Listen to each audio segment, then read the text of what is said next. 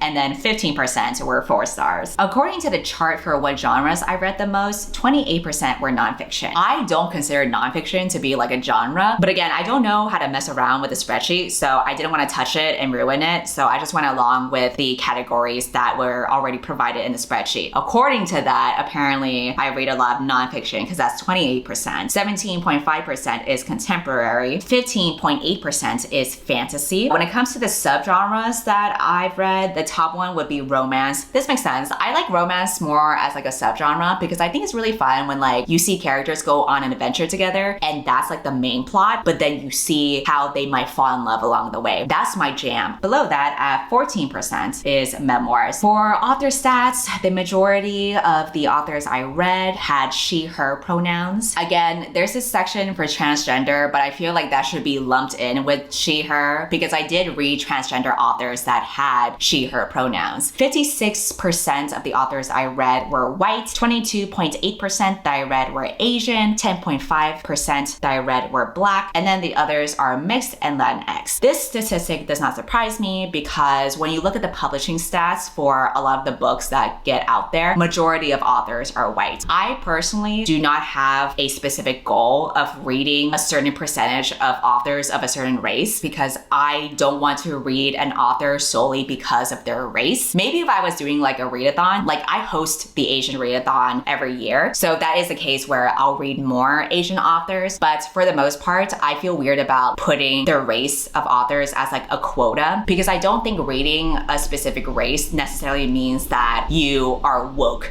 about a certain race. If anything, I've personally seen some booktubers will suddenly at the end of the year start stacking up in a lot of books by Black authors because they don't want to make it obvious that they don't actually care about Black people. So then it's like, yeah, if you look at the stats, yes, that person did read a lot of Black authors, but do they actually care about Black people? Not really. I don't believe in what you read is reflective of your virtues. If anything, I find a lot of people in the book community tend to use books as a way to virtue signal or like show their social justice instead of like actually being a good person. But anyway, that's my spicy take. 40% of the books I read were new to me, 31% were debut, and 28% were books that I read before. In terms of publication years, 47% of the books I read were from 2021, 26% of the books I read were from 2020. This makes sense. I tend to prefer to read newer books. The oldest book that I read was from 1994, and that was the Wabi Sabi book. All right, now let's move on to the books that I borrowed from the library. The last column for this page is amount saved. This calculates the money I would have spent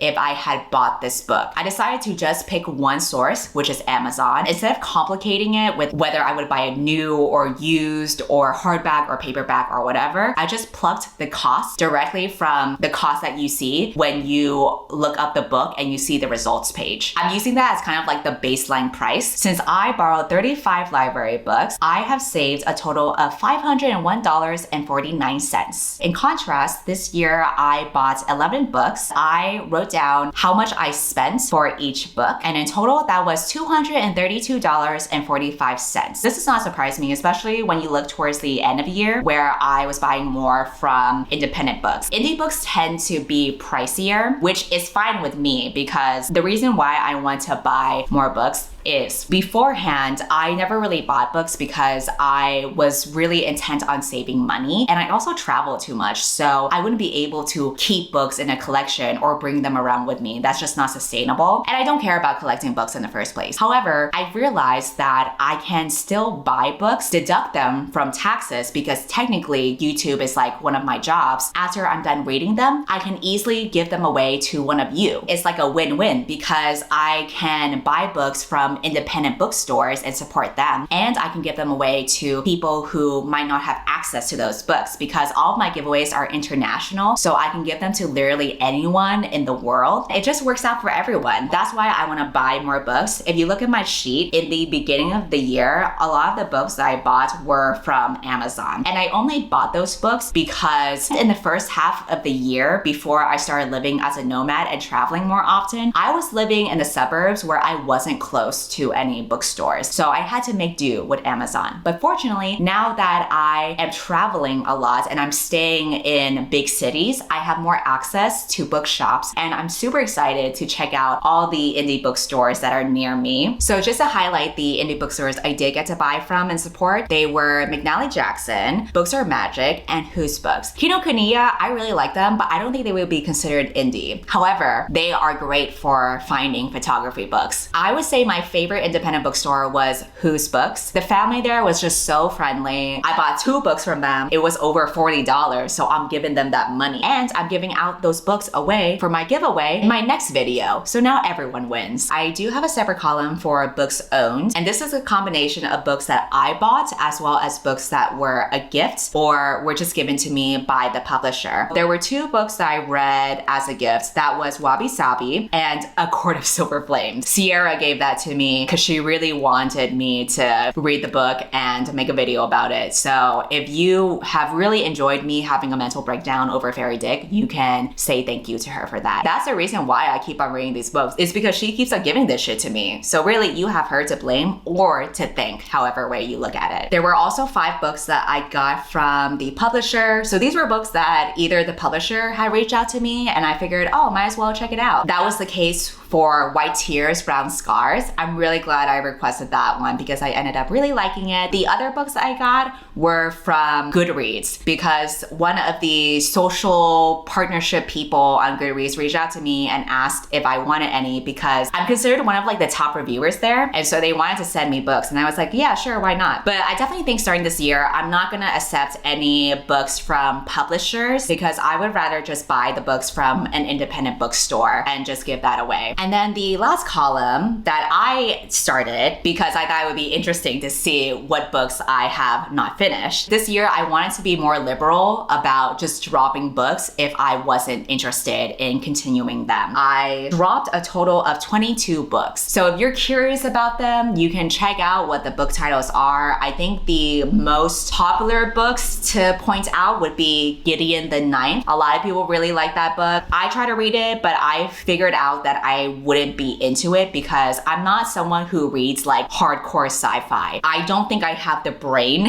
to properly digest the story that way. Oh, another book that people have recommended to me in the comments is Last Night at the Telegraph Club. Theoretically, it seems like a book that I would enjoy because it's sapphic and it's written by an Asian author. I don't know, I just couldn't get into it for whatever reason, so I decided to drop it. There are a lot of books that I actually made it pretty far into, like for example, The Lost Apothecary. I think I was like 80% into the audiobook and I decided to drop it because I knew it was gonna be 3 stars. I knew I didn't care for it either way. And I think at that point, in that specific month I read it, a lot of the books I had already read were 3 stars. So I just didn't want to take up more time in my monthly wrap-ups by talking about books that I didn't care for. And that's also another reason why I didn't read as many books, because I dropped so many of them. It doesn't matter how far along I get in a book. If I decide to drop it, I'm not gonna count it as a book that I read. Honestly, a lot of the books that I put on here, none of them are bad. I think a lot of these books that are listed here are actually pretty good. I just ended up not reading it because I wasn't in the headspace for it, or maybe I listened to the audiobook, but I wasn't a fan of the audio. I think the only book that I dropped because I realized it would be a bad book was The Other Black Girl. This is a contemporary novel that I've heard a lot of bad things about from other Black readers. I just figured it's not worth wasting my time on. And the only other book that I realized I probably would have rated 2 stars if I read it was An Extraordinary Union by Alyssa Cole. This is a romance book that is about a woman who used to be a slave, but now she works as a spy, and this other guy who is a Confederate soldier, but he's also a spy. I thought I would like it, but as I read it, I was really annoyed by the guy because he kept on acting like he was so unique and special because he was the only white guy who believed that Black people deserved to have rights. And I was just like, okay. I was also annoyed by how quickly they were attracted to each other because that kind of rubbed me off the wrong way. He was basically like sexualizing her while also at the same time patting his back for what a good guy he is. And I just don't care for men like that. I think I would have enjoyed the book if they were working together and they developed feelings along the way of them working together. But because it was like instant attraction and he was like pretending to be racist, but he wasn't actually racist deep down, I just was not into it. So I figured it was for the best that I dropped it. So that was my year in total. This video turned out way longer than expected. So I think what I'm gonna do is just quickly go over kind of like my channel in a nutshell because a lot of things have happened. I wish I had kept track of how many subscribers I had last year. I didn't bother doing that because I just normally don't think about that stuff. But for the sake of posterity, so I can look back on this next year, I have ended the year with a total of 458,000 subscribers. That's kind of amazing. When I started this channel, I did not think that the channel would be as big as it is. In fact, I didn't even think I would really keep the channel. I thought I would be bored with it after a week and just stop. I'm really grateful for how much like it's grown because it's given so many like fun opportunities. So one of the things I did this year was film that Netflix show. I had like a little web series on the Netflix YouTube channel where I would catfish people. I got to launch my own merch shop, like the Yearning collection. I was really anxious about that actually because I was nervous about charging people. I don't like the idea of any of my subscribers spending money on me, so I was really anxious about that, and that's why I tried to make it as cheap as possible. But I've seen people's reactions to it. I've seen you share your pictures from when you're wearing it on Instagram, and I'm happy that you are excited about wearing the shirt because now it's like we're matching. I also had this opportunity to organize a group trip with you all, so that's gonna happen next year in Thailand. I'm super excited about it. So all these opportunities, you know, wouldn't have happened if I hadn't started this channel and if you hadn't watched, so I'm very grateful for that. There were a lot of shenanigans on the channel, like me attempting to make that spaghetti bath bomb, and then me making dish soap